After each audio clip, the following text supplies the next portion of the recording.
All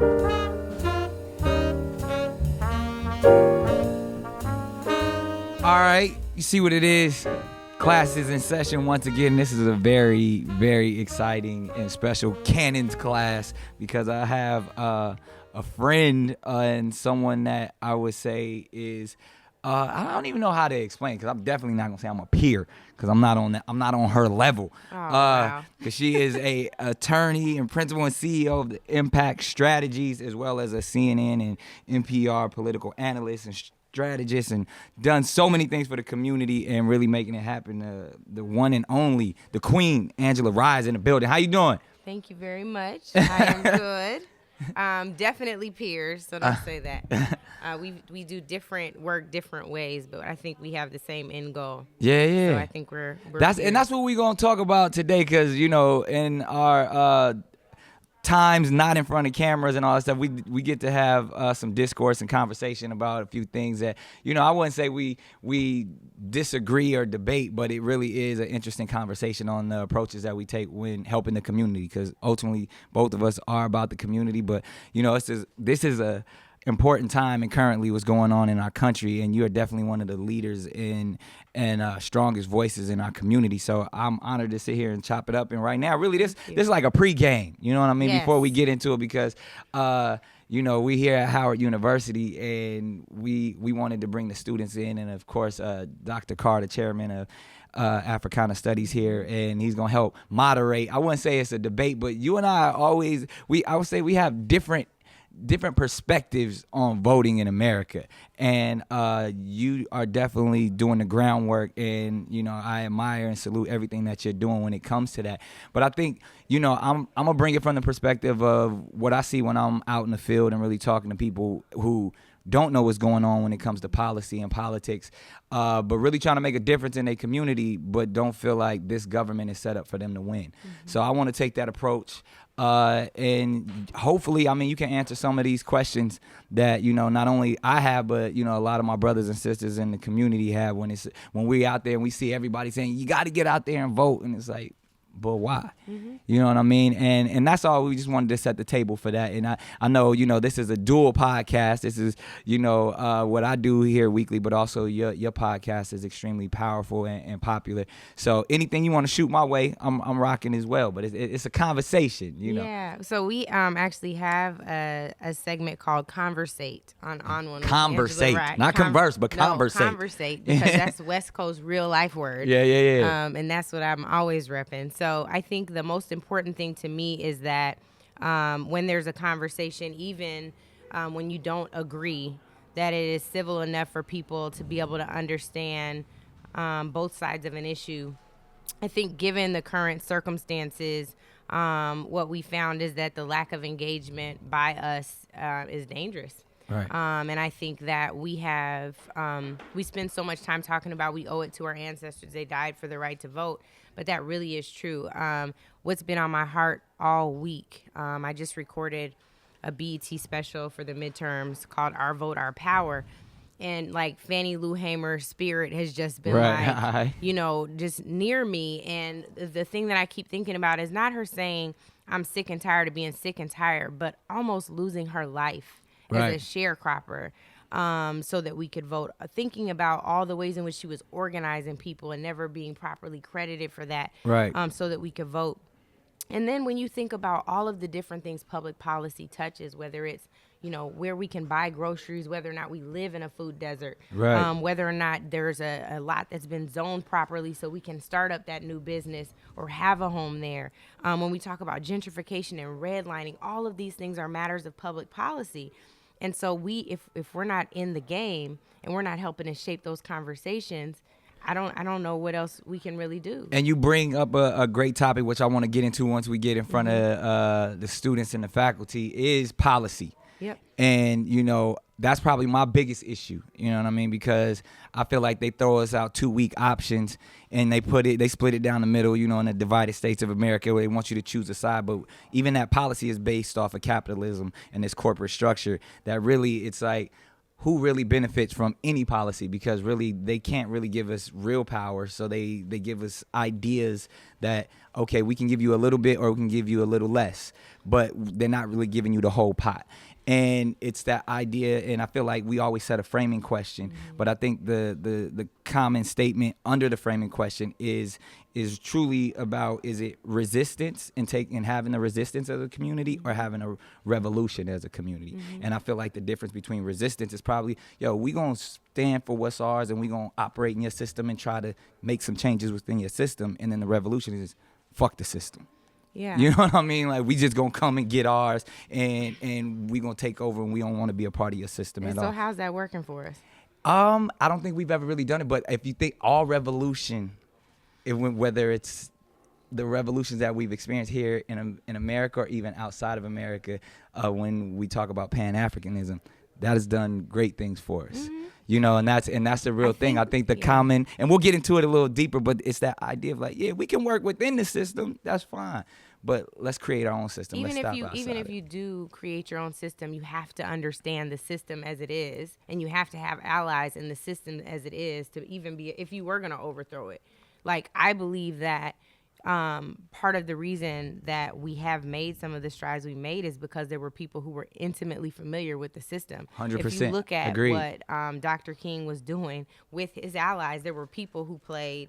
I'm all the way on the rebellion side. Yeah. I'm on the revolution side. There were folks who were on the resistance side, and there were folks who were like, okay, like you think about Andy Young. Right. Andy Young was all the way in. Like, talking to him in Memphis just this year, I was like frustrated. Yeah. Like, no, that's not it. But he's a peacekeeper, and you Yeah. have to have all of that to really ensure 100%. our ultimate survival. And I think once we get in there, we're going to chop it up. You bring up Dr. King, and I kind of, there's like the Malcolm theories, and then there's the Martin theories, and even, they say, when it came to rights and voting, they let Dr. King march and speak, but as soon as he started talking about money, that's when they killed him. So it's like, when you really, when you get to that aspect of like, there's only one party, you know what I mean? That's the corporate party. I mean, W.B. Du Bois said it best. He's like, there's only one evil party with two names, and as we choose whether it's conservative or liberal, Democrat or Republican, all of that stuff,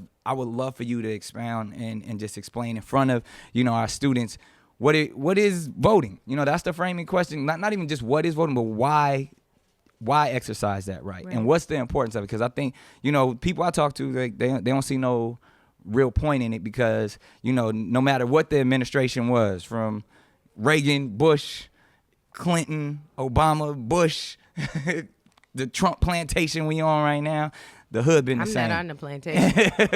the hood been the same. The hood is honestly always been the same. So let's dive in. You know what I mean? Let's put it in front of some people. We're gonna have Dr. Carr kind of be the administrator at hand and really frame up some of these questions for us. And I'll take one side, you take the other, and we'll get to it. All right. Let's do it. Sounds good. Yeah. All right. H.U. Clap it up, y'all. This is a very, very special Cannon's class. So class is in session. And like I say, I'm not a teacher or professor or any of that. I'm just a facilitator and a vessel to have some interesting conversations. And I am honored today to be on a panel or in between right now two people that I respect and admire at the utmost level. Of course, our conversations with our chairman of Africana Studies, Dr. Carr, he's going to help facilitate and moderate what we got going on today, this conversation, with someone that I consider a friend, a colleague. I never say peer because she's on a whole nother level, but she's graced us with her presence today. I would say CEO, principal, attorney of Impact Strategies, a political analyst that we've seen on CNN, NPR, so many other platforms. She also has a very special platform that she's doing because of midterm elections with BET that we can all check out. But the one and only, the illustrious, the queen, the powerful Angela Rye. Y'all give it up for her. Now, Angela and I have had conversations, off field in settings that aren't in front of cameras and microphones about how we feel, and we both feel like we have the same goal for our community, but just a couple of different approaches. And then when I had the opportunity to talk to Dr. Carr about our conversations, he said, yo, we gotta have, the world needs to hear that conversation. And that's what we're doing here today, but in an intimate setting of a classroom, so we can have this discourse, this dialogue amongst all of us. So if y'all got questions, y'all, you know, we're gonna set the table, and then we'll get up and get to it, because her and I can get a little heated based off of, and it's all out of love, you know what I mean? The ideas that I share and the ideas that she shares ultimately are to better and empower our people. It's just really understanding and getting to that same purpose. So we're gonna have a good time and join in wherever you feel like you need to join in. And again, I'm just here to learn. You know, we're gonna chop it up, but I want to soak in some of this wisdom and some of this game. So I'm gonna hand it over to Dr. Carr so I can, you know, get in my corner and do what I gotta do. I'm gonna keep this very short. What is voting? What does it represent?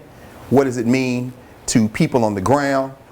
Is voting resistance? Is it revolutionary? So I guess the first question I would throw out and have both of you all is, what is voting? What is it in fact? And I only say one other thing. Jesse Jackson wasn't the first black person to run president. Oh. And Shirley Chisholm wasn't the first black woman to be on a ticket to run for president or vice president. And you might not know that Dizzy Gillespie ran for president.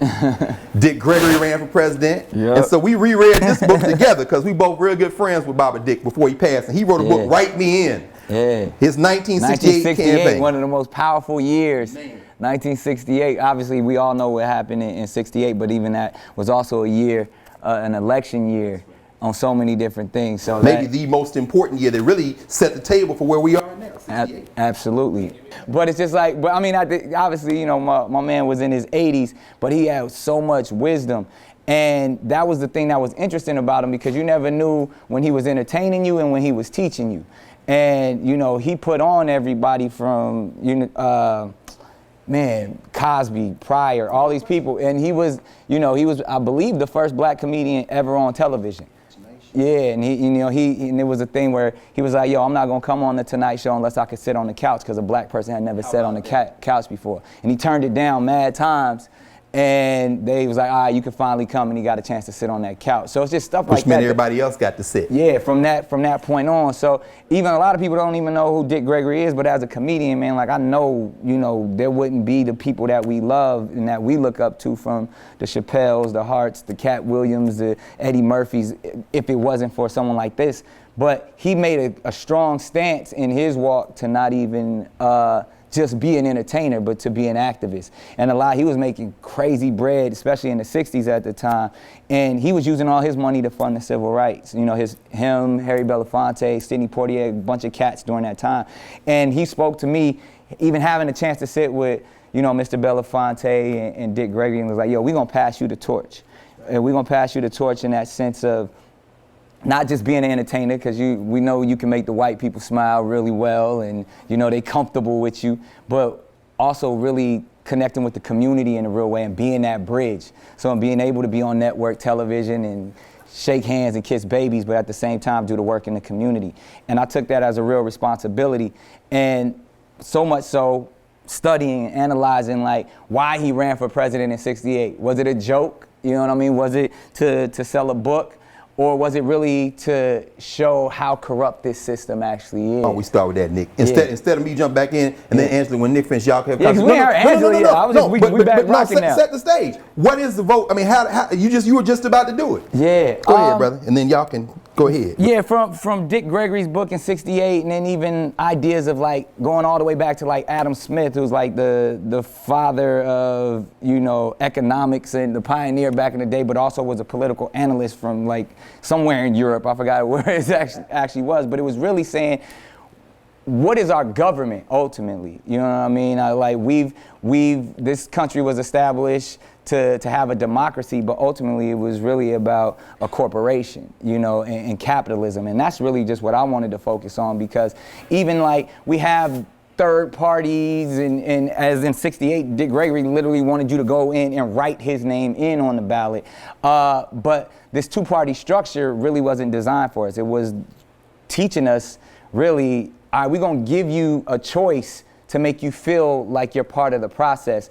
But are you really informed of the policy? And are you, more importantly, are you informed of how that policy was created? Because that policy is always created by money. And that's really my only argument, because it's all a chase for capitalism. It's all a chase for that dollar. We all want that bag. A lot of us are in this room because either our parents want us to be here because they feel like we could get a good job and operate in this society, or that's really our own goal. It's like, yo, I want to get this degree, or I want to get it here so I can get me a good job, start a family. So it's really a paper chase. And then within that paper chase, they cloud us with, oh yeah, you can be a part of this government and political process. I say it's a bunch of bullshit. Sorry, but that's why we here. but I say like that's really, they pulling the wool over our eyes, and it goes back to that conversation that we were having in class this morning. Like, are we really about resistance? Where I feel like resistance is, yeah, let's get in there and operate within the system, and, you know, get some powerful people like Governor Gillum. I'm gonna go ahead and speak that into existence, and operate within the system so it can be more than anything. Because in my opinion, government, politics, a lot of it is just pageantry, but I love the pageantry.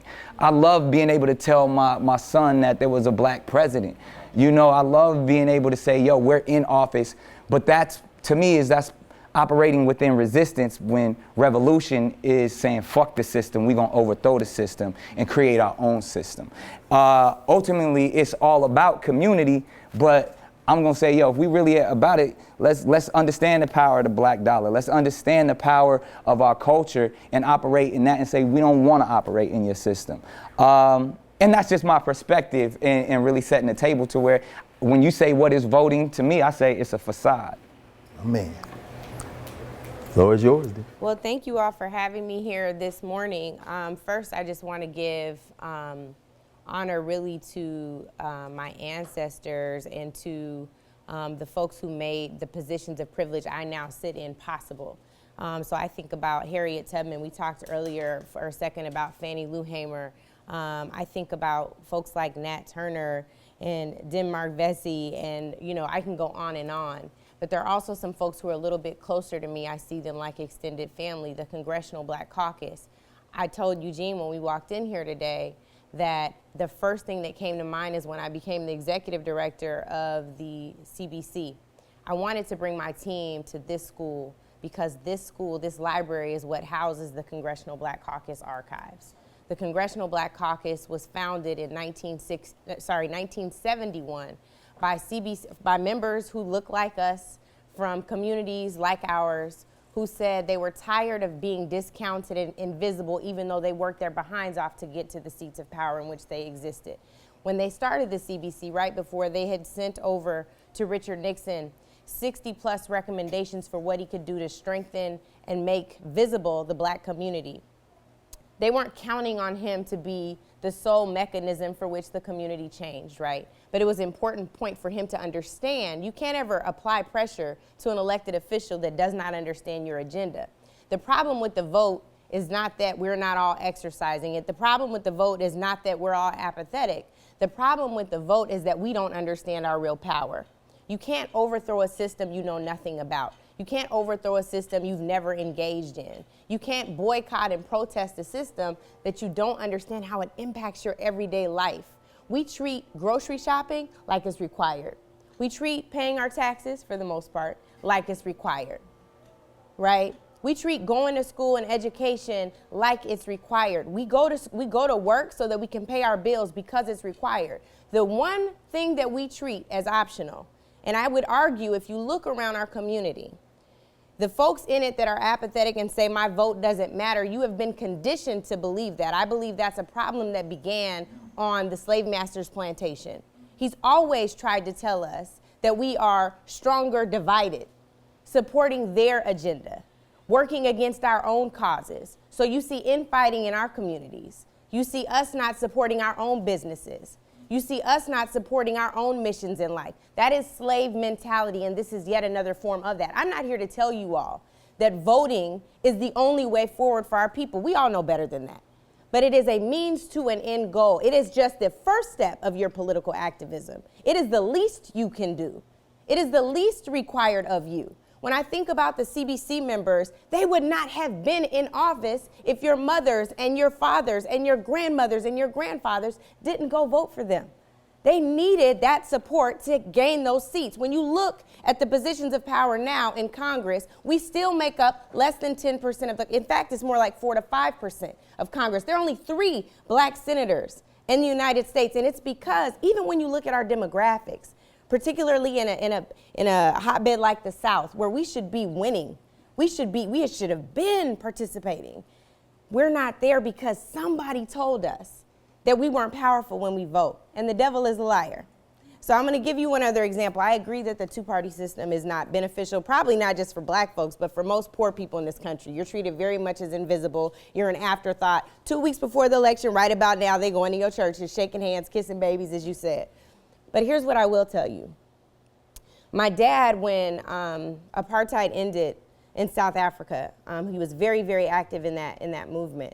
I remember this sign or this poster that he got from Nelson Mandela's inauguration, right?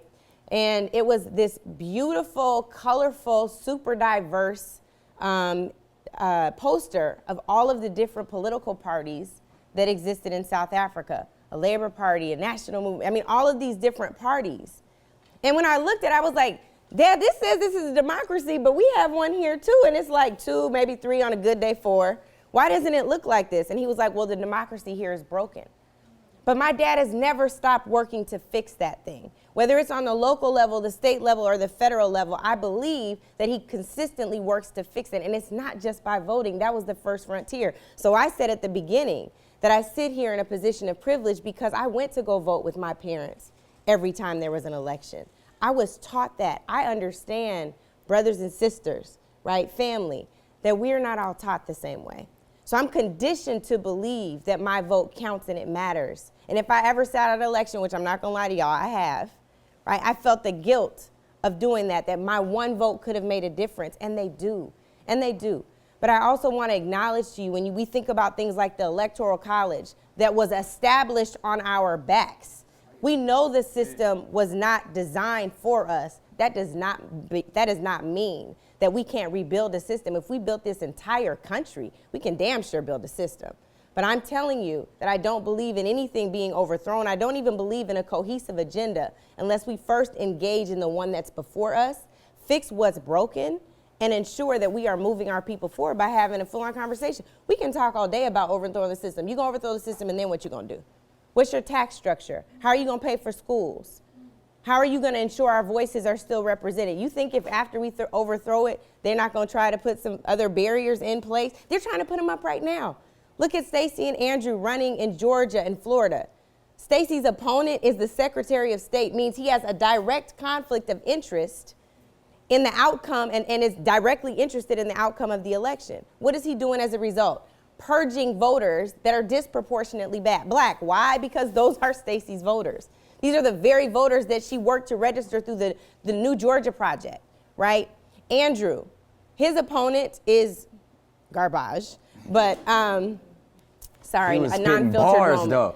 Yeah, but I was gonna say that Andrew is also on the ballot, and there in Florida, they're working to purge voters. Pissed off that there's an Amendment 4 on the ballot to restore felon voting rights. We have the opportunity to reclaim our power. And again, I'm telling you, this isn't it. I'm not just here to tell you to vote. When you vote, you're gonna feel all powerful. No, that's the first step. Do you know that if you vote or not, those elected officials work for you? You don't go hire folks and then walk away from your supervisory responsibilities. They owe you something. They owe you the implementation of your agenda. They owe you the fulfillment of their job description. Why not get in the game and set the job? So, I know you're gonna take it back, but just to piggyback off of what you said, everything that you just stated, I agree with 100%. But or 80%. Only thing I would just say, just to your point, voting to me is like shadow boxing. You know what I mean? You ain't really fighting. That's not to my point. But no, that's to your point. But all I'm saying is, yeah, you got to do it. You know, you got, and it's interesting because even where our conversation first started on this topic is, I did a spoken word piece that was called "Too Broke to Vote." And just by that statement, everybody automatically said, Nick Cannon's against voting. You know what I mean? And therefore, and this was like pre-Trump. And so there was like, I even had people go all the way, well, it's your fault, Trump the president. If you wouldn't put out that damn hippity hop rap thing you got going on, then some of the kids would have went and voted. And I'm like, okay, if that's how you really feel, clearly you didn't hear what the message was and what I was saying, because it actually wasn't about voting. The way I came up with Too Broke to Vote, I was a surrogate in 2007 for President Obama before people actually believed. And we was in South Carolina, we was in Alabama, Ohio, all of these different places, and it was dope. Like, it was on some like Best Western, like Michelle and Barack in the next room, and I'm over here, we see each other at the ice machine type of thing, like before it was what it was. And I was inspired. I had my dad with me, my grandfather with me at the time, who had been incarcerated, and his life has changed. It was an amazing experience for my family, and ultimately now for my son to even see that and to say, yo, I was a part of that process. But during that process, I was in these communities, in the hood, in the projects, in the jails and prisons, and they telling me like, nigga, we ain't voting. We gotta pay these bills. Like, we too broke to vote. That's what the brother actually told me. Like, we don't care about that. I'm trying to put food in my kid's mouth. And I was like, wow. That blew my mind, because, like you said, we do have a power, but our power is compartmentalized. And even we think like, all right, do I focus my time and effort? There's only 24 hours in a day. Do I focus in this facade or this idea that I can believe that America is this great place, and if I put all my efforts and belief in this system, things will change? Or am I gonna go hustle up and get this bag? And so I took that perspective of these people that I spoke to, and I stated everything that we talked about, from, you know, the Clinton administration and mass incarceration, to the ideas of there only being one corporate party, to the ideas of really where it's a property mentality from our policing system on down. They look at us, that we fuel this nation, we built this country, but they don't want us to rise above anything but that. Because if we do, just like Adam Smith says, it would overthrow and crash the entire economy and government if we were really to get our power, if we were really to get our 40 acres and a mule and with the trillions that equates to what it would be today. That it's just not possible. So therefore they throw voting, they throw elections in our face to make it seem like we can be a part of the process. Let me ask you though, you just said to really get our 40 acres and a mule. Right. How are we getting our 40 acres and a mule? How does that process happen? I mean, through the system. Oh. Right, but it shouldn't be a vote. I mean, of course, but because it's already owed, so why gotta vote on some shit you already supposed to give to me? You are clearly. Hold on, because this is where history professor matters. Africana studies, but we'll get to that. But I'm saying history matters. History though. is incredibly important. That one, for example, Rufus Sexton, the field order that started 40 acres and a mule. Field order number 15. That's exactly right. Special field order which Lincoln rescinded, right? Which is why you vote in federal elections, right? I mean, there are federal, state, and local elections, and I know that's part of this conversation. That order was rescinded from the top.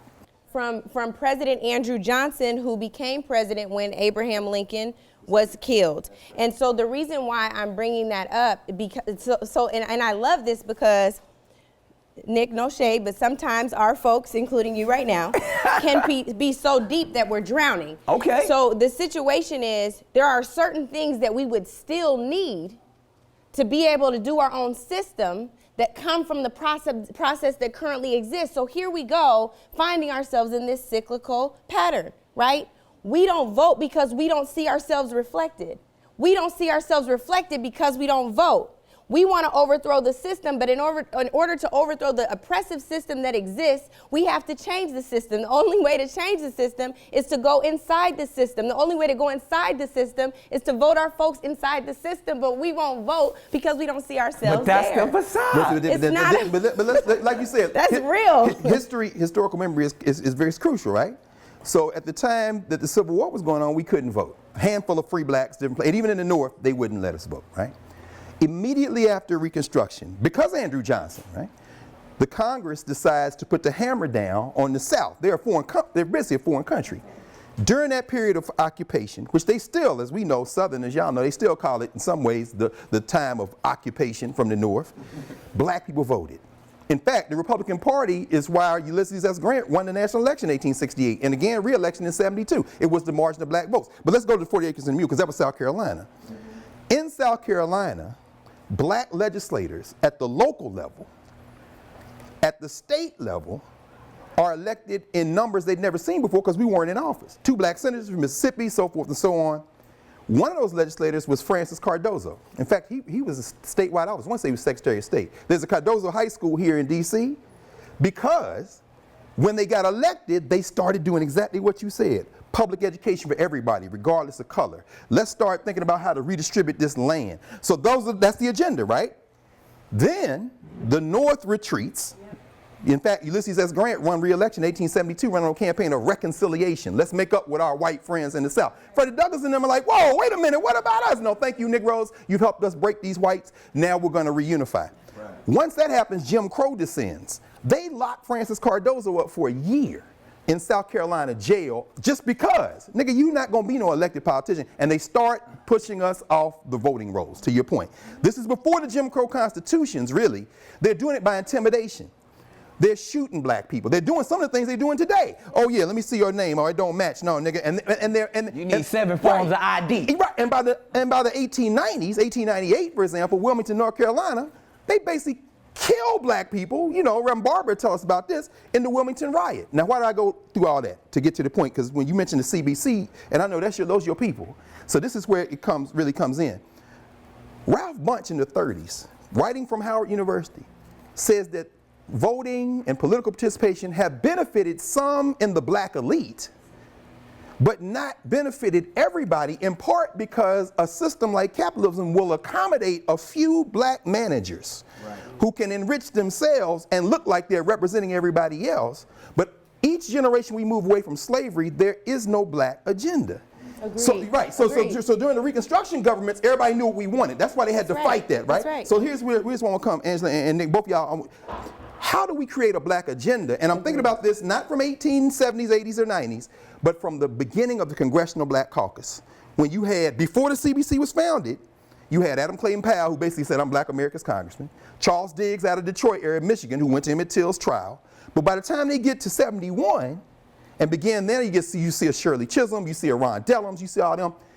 Ron Walters, writing from Howard University, architect of Jesse Jackson's campaign in 84, 88, said we should have something as simple as a piece of paper and with a black agenda. Here are the 10 things we want, and we don't care whether we're Republican, Democrat. If you check these off, we'll vote for you. Last thing I'll ask, and accompanying that, we need an independent black political party. Angela, what happened? I think a number of things happened. Please, walk us through it. One is, it's so funny that you said there can only be a certain number of black managers, and you talked about it in politics. It exists in entertainment. 100%. It exists in sports. You see what happened with Colin. There's a Negro that was bought off by the league to undermine Colin's efforts. So it happens everywhere. It has happened since, again, going back to slave mentality, since the plantation. One Negro that sells everybody out. It results in death. It results in undermining the agenda.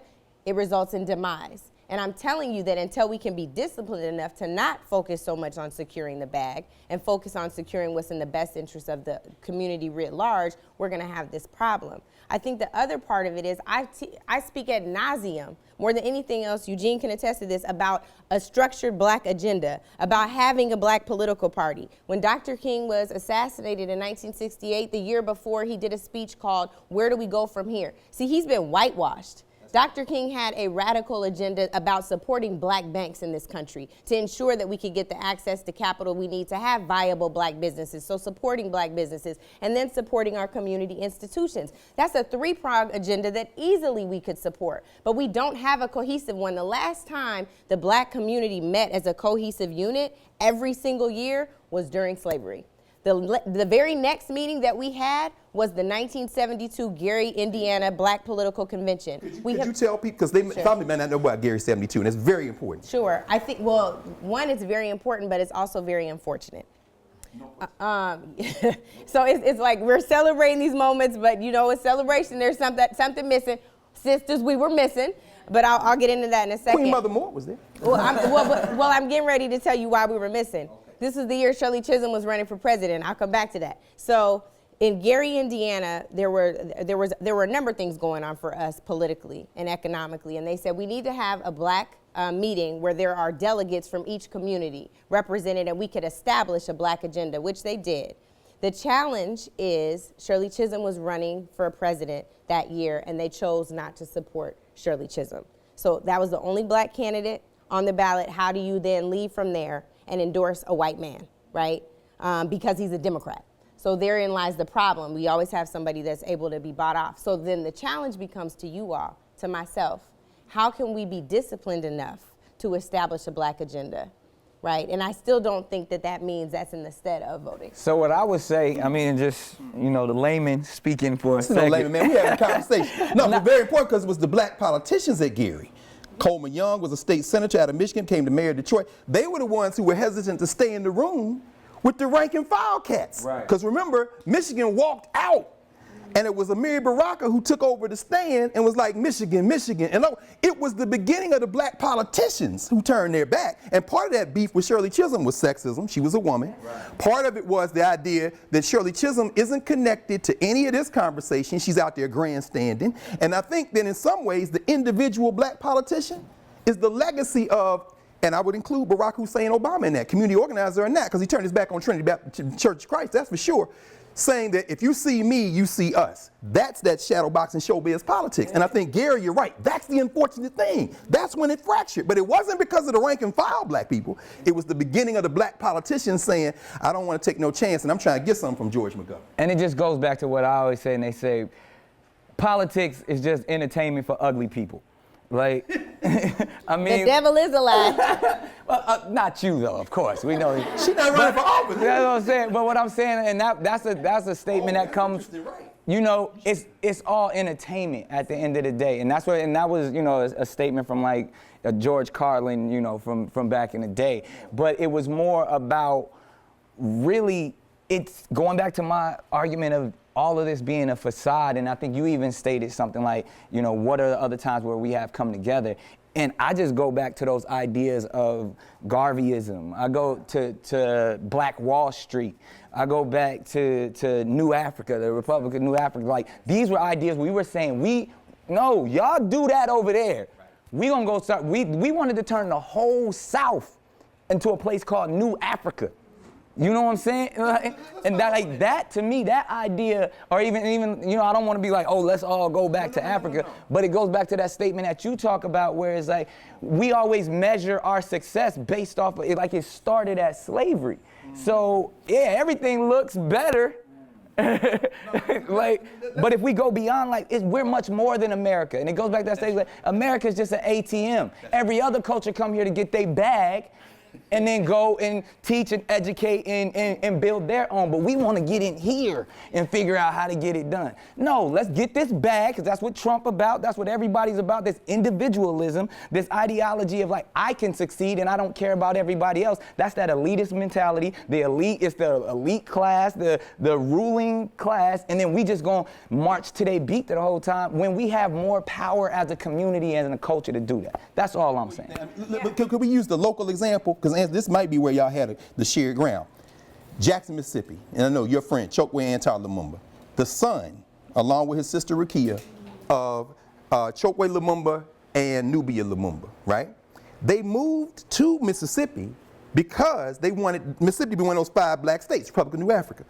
The reason Chokwe ends up down there is because when they have a shootout with the Jackson police who decide, oh, you niggas can't come down here and build no black nation, they call Detroit for help. Who picks up the phone but Rosa Parks? Wow. Rosa Parks is working in elected official, John Conyers' congressional office. So now you got a national. And this was after I clearly. Yeah, no. Right. This is coming up to today. Right. The shootout takes place late 60s, early 70s. In fact, C.L. Franklin left Republican New African meeting in Detroit. I'm raising all this because I want to exactly. I want to tie this together in terms of local politics, and maybe you feel differently about local politics, right?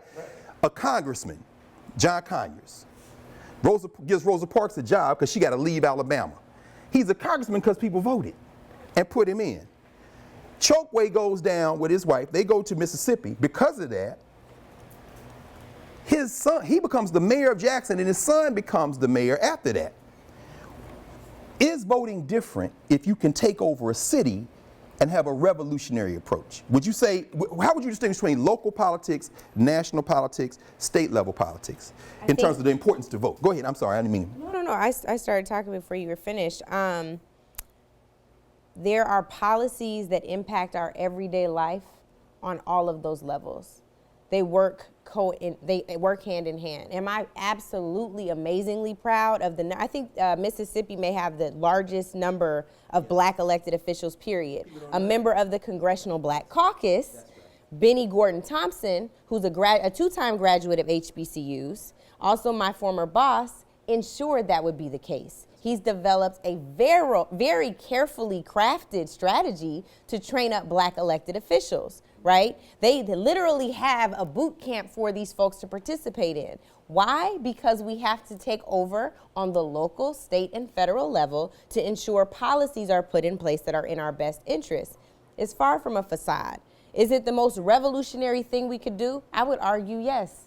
If that is only the first step, if it is treated as if it is the first step. And you know that's not the final frontier. I would also give to you Congresswoman Maxine Waters, who's not in Mississippi at all, but every black person in this country thinks that she might be their member of Congress. Andrew Gillum actually has an amazing story where he talks about watching her on C-SPAN when he was a student government president in high school, and he thought that was his congressperson because it was the only black person in Congress he saw so often. But I'm bringing her up to say, even as an elected official on the federal level, Congresswoman Waters is still organizing every day in her community. My first job in politics was with her. We were protesting the shutting down of King Drew's Trauma Center because that would adversely impact black lives, right, and our ability to survive. I don't think that these things are mutually exclusive. I think they go hand in hand. And black folks have always known that our resistance is a part of this. I think about, Professor Carr, you brought up how they were purging and keeping people from voting. We know of the voting intimidation tactics that existed for years. They used to try to kill us to keep us out the ballot booth, right? And that was after Reconstruction, really. So after we saw black folks elected for the first time. There was Jim Crow. There had to be the 1965 Voting Rights Act, which we know was decimated through the 2013 Supreme Court decision. This summer alone, they decided that if you sit out of 3 elections, they can purge you from the rolls. That is what your Supreme Court has decided. Here is the fundamental question I would ask you to ask yourselves every day about this first process. If your vote didn't matter, why are they working so hard to keep it from you? There's an Instagram meme that says that in a variety of forms, but I would challenge you with that. Why, if your vote doesn't matter, if your participation in this process doesn't matter, have they been caught on camera saying that they're concerned about the minority vote, saying that voter ID would keep black people from voting because they're, so let's be very clear. Some of the best forms of revolutionary engagement we can have is by taking their system and using it against them. And it's like, to your point, and I want to open it up to the floor because I know time-wise, but to answer that question, I think Mark Twain said, like, if voting really counted, they wouldn't let us do it. And I just say that, and to put it on the table again. To be provocative. But also, I truly believe, like, and at no point did I ever say I wasn't voting. And I always say voting. Are you voting? Let me finish this. No, because I'm glad you asked that question. The 2 states he live in, domiciled in, and not in danger. That's what I'm saying. But the idea, because every time someone gets that question, every time we're asked that question, it's like getting asked the flu shot or have you had your HIV test? Yeah, nigga. No, it ain't none of y'all went and got your HIV test. You hope it's all good. But that's what I'm saying. It's the right answer to say. You vote? Oh yeah, I'm voting. You registered? Goddamn right, I'm registered. You ain't registered. And I'm being a realist about the idea. So when you say, am I voting? I've exercised my vote every election. And sometimes that exercise is to not vote for the two people that you believe. Sometimes I go Nick Cannon. I'm on my Dick Gregory. Who are you voting for? Yeah. So, but and again, like we've all agreed that there needs to be someone that speaks for us in our agenda. But when you go to that idea of this process, and we know how important all of this election is, because people have died, our ancestors, and even I look at it like gun rights and all that. I don't necessarily think we should have weapons and guns, but if you got them, nigga, I want them too. Like, bottom line, I want what you got. You know, like, right. So if you got the right to vote, I want the right to vote, whether I exercise my right or not. So I go to that point in saying, like, I treat voting, this whole government, like I treat video games. I know this shit ain't real, but I'ma play. Like, but it is real. So it's so crazy because you even brought up the person who said, I'm too broke to vote. Brother told me that. What's so crazy to me is I'm thinking about like Andrew's campaign right now, or Stacey, where they're just trying to raise people's wages to a livable wage. I'm from Seattle, so again, a position of privilege. Hey, ow. So in the 206, we have a mandatory $15 an hour minimum wage, right? When I think about the people in the South who could have never seen that. Getting bags. You know what I mean? Like, you have never seen that. That is not fair, and they deserve to be compensated. These people are living off shoestring budgets. Andrew says all the time, he said it in the debate last night, trying to figure out what bill to pay and what bill they won't pay this time, right? That's not fair, that's not real. But I guarantee you, the people in positions of power who trust you to act invisible, who trust you to feel like you do not have the time, the ability, or the money to exercise your right to vote, who know that if they put that voter ID thing on the ballot or in the legislature and you don't have a representative to speak your piece, will pass that legislation, your nearest driver's license location, like in some places in Alabama, is 150 miles away. You definitely can't afford to go get the license to now go vote. Right. So that's exactly what it is. And so I'm just saying to you, like, we are too broke not to vote. We are too sick not to vote. You talk about access to health care, they're trying to make that corporate. You want to secure the bag on your own, but what about all your brothers and sisters? We got enough black folks doing that. Going to secure the bag and forgetting everything that was behind them. That's awful. It is. That is. But I'm saying we need to be very clear about what is before us, and we need to be disciplined enough to say, I can both vote and set a black agenda. I can both set a black agenda and operationalize that agenda. I can secure the bag and make sure my community is taken care of, right? I need to be paying attention to the issues surrounding mental health in this country so we don't send another Kanye West into the White House to advocate for our interests, all the while shooting us in the foot. We have to figure all of those things out. Y'all, we have to walk, chew gum, hopscotch, shop, and vote at the same damn time. Don't forget double dutch. We have to multitask. Oh, double dutch too. Because Nick Cannon thinks all of us are gay. One final question, though, because I think this is where we really, this is another point where we had to consider. And there are the answers in this room. Right, no question. Dick Gregory said, and write me in. One of the reasons he said write me in, but he also said write yourself in if you want. That's what I do. Right, no question. You have to vote for the person who represents what you want. That black agenda, I'm thinking about it. Seattle's a great example.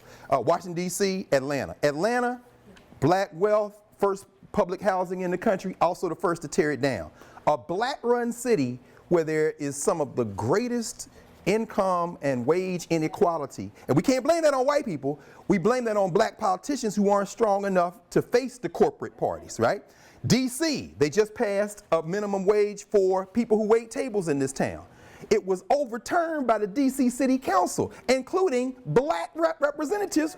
Why? Because they can't stand up to the restaurant lobby. Right. In Seattle, beautiful city. Hey, Jimi Hendrix, the last time I was out there, said, take me to the Hendrix Museum. I got, these are my people. At the same time, extreme inequality, income inequality. Now, my question is this. If we're going to vote, and I'm thinking about Andrew Gillum, FAM grad, he gets to pick the next Florida Supreme Court if he's elected, 3 judges, which is going to flip the whole thing, Stacey Abrams in Georgia. Does it matter? And I'm thinking now about this black agenda. What should the people we vote for look like? Because Barack Obama wasn't it. In my mind, Barack Obama hijacked generations of black voting and personalized and made it, I'm not saying he was the demon, but before we cast our ballot for an individual, what should they represent? Otherwise, you might end up winning Atlanta. A lot of black elected politicians and a bunch of homeless people and a bunch of developers taking over the AUC. Well, I mean, what is it? Should a black politician represent that black agenda?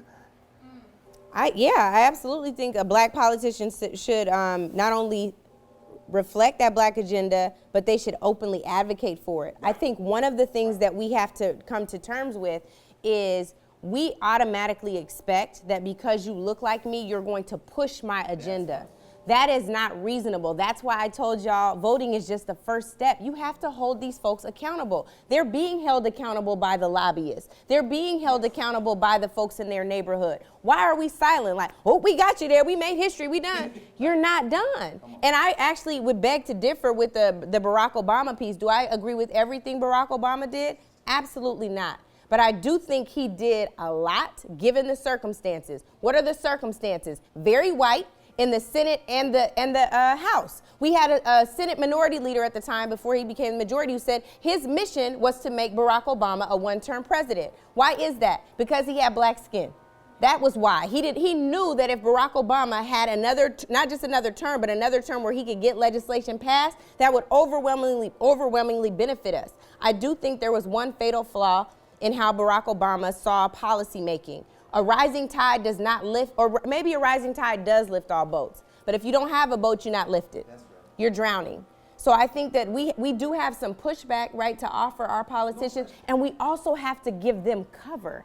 And we can't give them cover if we're not organized with an agenda that says, if your ass doesn't support these people and this agenda, we're going to vote you out. And right now, we don't have that kind of power. We haven't exercised it. That's right. Let's get, I know, because you got another thing you got to run. Let's get a few people, if that's all right. Go ahead. Well, thank you guys again for coming down. It means a lot. My name is Edward Foltz. I'm a second-year student at the law school. My question is to talk about this black agenda. So I know the Black Panther Party, the 10-point program with Bobby Seale and Hugh and Newton. I want y'all to think about that if y'all know about it. How for that agenda to be used or utilized in 2018. Yeah, I studied it profusely because that, I mean, really coming from the West Coast and even a lot of projects that I'm currently developing have to deal with Bobby Seale and Oakland and all those things. So again, we even discussed this. A lot of that, everybody thought it was about the guns and the rights, but it was about feeding the children in the morning. That's right. It was about educating. And that's always my answer to all of this, to what we discussed and even understanding and educating yourself on these policies. So you can then say, all right, well, I know so much about this that, yeah, all right, I'm gonna vote for it, but I'm gonna also do this about it. I'm also invest my money into it. I'm also take my money out of this bank because this bank is the one that is supporting the policy that I don't want to be a part of. And though that to me is real effort. And I think that's where we do find common ground. It's like, vote, yeah, go ahead, get to it. But that it does not stop there. So whether you do it or not, my mission as a radical thinker is like, yeah, okay, yeah, I'll check the box, whatever you want me to do, but now let's get to our community, and that's what the Black Panther Party was all about, and that's why that's why Hoover said that they were the most dangerous terrorist group in America, because they knew that and they wanted to exercise that in that way. And so if that does become the black agenda, even though people see it as extreme or radical, I think that's a great place to start. Absolutely. Thanks, Ed. Morehouse man, too, by the way. Go ahead, Fatu. I'm going to go back, move forward, and get a few more on each side. Okay. Hey, everybody. My name is Fatu So. I'm a senior legal communications major, African studies minor from Detroit, Michigan. Howard intro. I just want to say thank you so much for coming. I really didn't know how today would go, but I feel like I've gained a lot of knowledge. Just from a couple of points that y'all brought up, I wrote a few things down. You were talking about being a realist, and y'all also spoke about the importance of just the black elite in general. And going to Howard, it can be very conflicting, especially, I'm not a school of business, but especially for school of B people. I feel like our university they do a disservice at not teaching us to have our own. Like, they teach us to just go ahead and flow into the everyday white America, corporate America, just day-to-day basis. And so my question is, what is our duty as Howard students to ensure that, okay, we got to Howard. That was the first step. We got to Howard. How do we get out of that black elitist mindset? Like, how do we put ourselves in the shoes of a poor black woman who is probably working day to day to ensure that her children can just get the bare minimum? And how do we do it in a way that allows us to, I can't even get like all the thoughts together, because it's like, you know, we don't read as a people. Like, we don't read. So we're having this conversation with all these scholars in a room, and it's people who are working their ass off every single day, and the bare minimum for them is voting just that black person in. But after that, they have to take care of their family. They gotta go back to so it. So what is our duty? Like, how are we supposed to even, y'all saying the first step is to vote. My daddy don't know how to read. Like, what are we supposed to do? I'm sorry. Can I give you a hug first for having the courage to say that? I'm sorry. I'm sorry. I know that's a lot of pressure. I'm so sorry. Okay.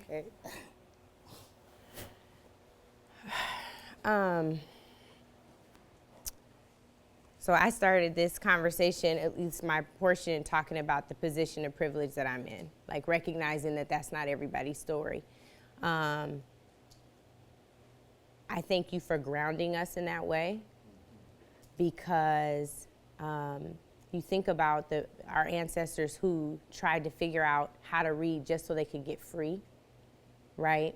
And so we're talking about the first step. We're not saying that's the first step to your ultimate survival, but we are saying that's the first step. Well, I'm saying that's the first step to your political engagement, because it requires so much of us. It is hard to be black in this country in 2018.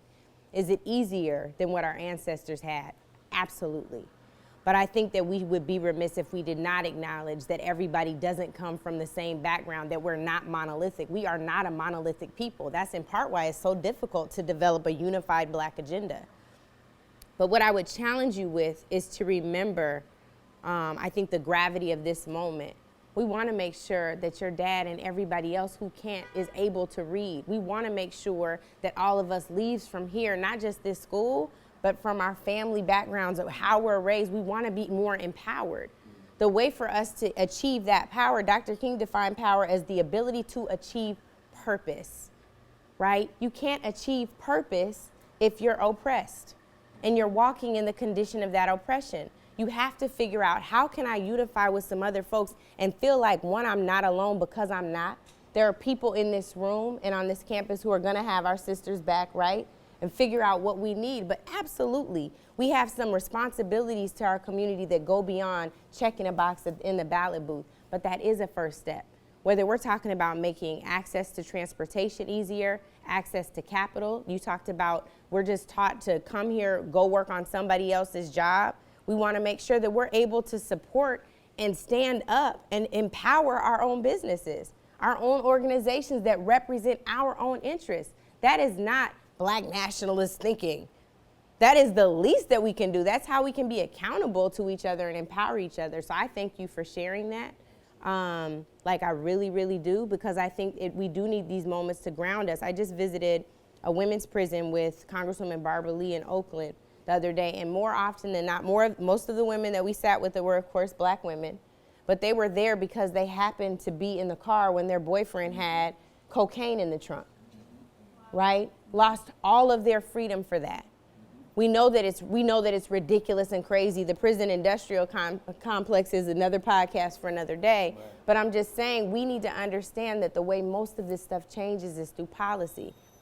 So anyway, I Excellent. don't have Excellent. Let's get another one. Oh, go ahead, Nick. No, go ahead. We get one. That's what I'm saying. Go ahead. Nah, yeah, I was just making sure she good on time. Yeah. We'll get Charlamagne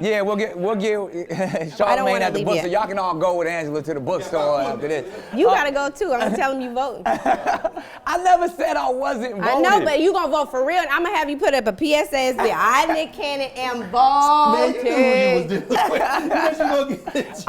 And again, I think because we'll probably give us one more opportunity and one question, and we'll give some closing statements from Angela. But again, to say all of that is, yes, I am a registered voter, but to the young lady's point right there, that we all felt the gravity and the power in that statement. It has to be so much more than every couple of years we got to get excited. Now everybody want to start watching CNN and mad at Fox News, and then when the Super Bowl come on, we don't care no more. It's more now voting is turned into fantasy football. So all I'm saying is this room, in my opinion, this room is the answer, where we can truly have people who are connected to the community in a real way, do something not just for themselves, not just come here and get your degrees and all that and go get the good job, but come here to build up your community, because that's what these institutions were truly created for. And they're in the halls, the people who walk through these halls, from the Frederick Douglasses to the W.B. Du Bois to the Stokely Carmichaels, were here for their people. They wasn't here to big themselves up. And that's where we get into that conversation of economics versus culture and community. And that's, that probably would be my final statement to what it is, and even my idea about what voting is. Sure, do it. I'm registered, I will vote. Like I said, I'm probably gonna be on my Dick Gregory and right mind. Yeah, but I also pay attention to local government and policy in the communities that I'm paying my taxes in. I'm making sure I'm involved in that conversation, because I got a lot of money, and they know that I can put, whether it's to their campaigns and all that, it's like, yo, my money matters.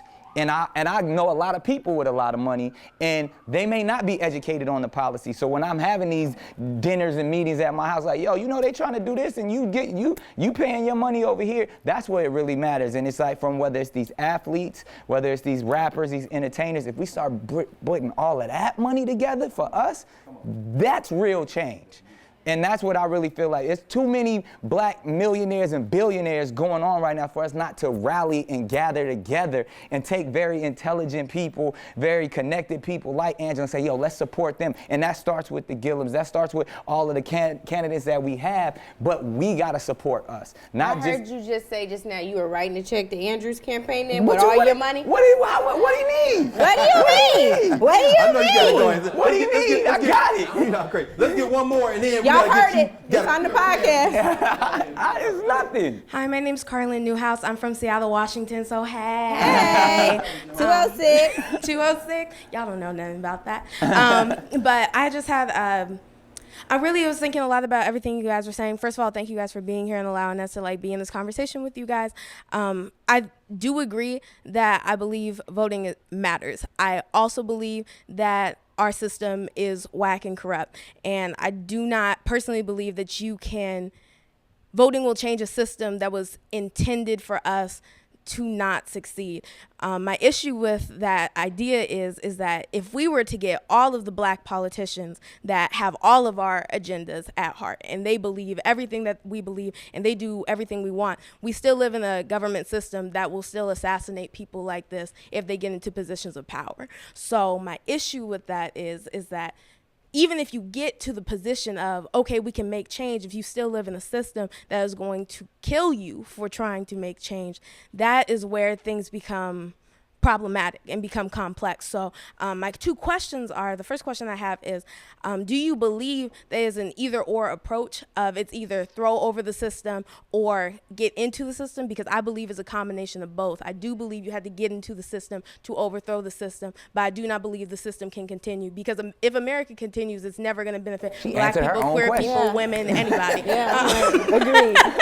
But I would like to know your thoughts. And the second question is, when we get black politicians into positions of power, which we will continue to do because that's the only option that we have as of the American system we live in right now, how do we hold those politicians accountable to the things that they say during the elections? Because a lot of times politicians will come in, like you were saying, 2 weeks before the elections, and they go into poor communities and black communities and immigrant communities and are like, we love you, we're going to support you, and then they get into the office and they don't do anything, and they don't go back to the hood while they're in office, and they don't support anybody who's any position of oppression. And we all have privilege in some sense, but how do we hold those politicians accountable to the things that they said they were going to do. Because we voted them in, we gave them their money, but when they're there for the term that we voted them in. How do we hold them accountable? Yeah, I think the answer is pretty straightforward. I'll give you a good example.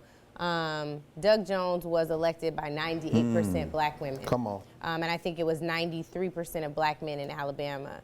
To keep a predator out. Many people voted for what was in their interest of the community against Roy Moore and not for Doug Jones. Nevertheless, he got there off of those votes. When the Brett Kavanaugh Supreme Court nomination came up, Doug Jones got amnesia and forgot where his votes came from.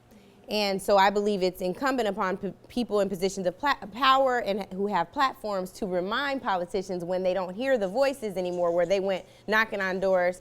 Eugene's trying to give me my exit music, knocking on doors to ask people and to plead for votes. Well, we had, of course, it was the CBC Foundation's annual legislative conference. I was moderating a panel and reminded him of how he got into office, and then told him, I said, I wanted to know if the Supreme Court vote was held today, how would you vote? And he was like, I don't deal in hypotheticals. I was like, well, pretend it's real. And so he didn't answer right then, but I said, let me tell you, there are 98% of black women who are counting on you to remember how you got in office. And I think we all have to do that. And I gave the Senate number, and I said, in case he forgets when he walks out, the number's 202-224-3121. There are a lot of easy things we can do, right? We can call. We can send emails, we can write letters, we can go to fundraisers and remind. I remember the sister that protested Hillary Clinton at her fundraiser, said, I am not a predator. There are all kinds of things we can do to remind people how dangerous rhetoric can be and how dangerous their votes can be if they forget how they got in office. So that's just a short number of examples, but I would say definitely don't ever silence the power of your voice. You don't have to be a baller shot caller like Nick Cannon. He the one that said, I got a lot of money. He got big checks, but if you don't, because you got student loan debt right now, that's fine. Your voice still matters, right? It still matters. We're gonna let Nick close it out. You got the last word. It's your class. Oh, no, I'm gonna let you close. No, because I'm just gonna get out of your way. I want to thank Angela on your behalf and on our behalf. And I was gonna thank both of y'all. But I do want to say this is a fledgling enterprise. This really came out of Nick's mind, came out of your mind, brother. But what we see, absolutely. But what we see is this is exactly what you were saying. An organic, small space, not a lot of bells and whistles, a level of conversation that is beyond that soundbite stuff, and something that we now have a blueprint for continuing. So thank you for introducing us into this. And thanks, Nick. You get the last word, brother. In closing and allowing everything, I would say I am truly humbled and grateful for this opportunity from Dr. Carr and Angela, but specifically even more so. I feel like I learned something today. You know what I mean? And I talk a lot. You know what I mean? I talk real loud, but I feel like we've had this conversation and it goes back and forth quite a bit, but to have it in front of everyone and even to have such a real moment in such an intimate setting, I learned about us, and I learned that, we can't move this culture, this conversation in our community forward by continuing to do it. So again, thank you so much for being here. Thank you. All right, y'all. That's what's up. Until the next one, right?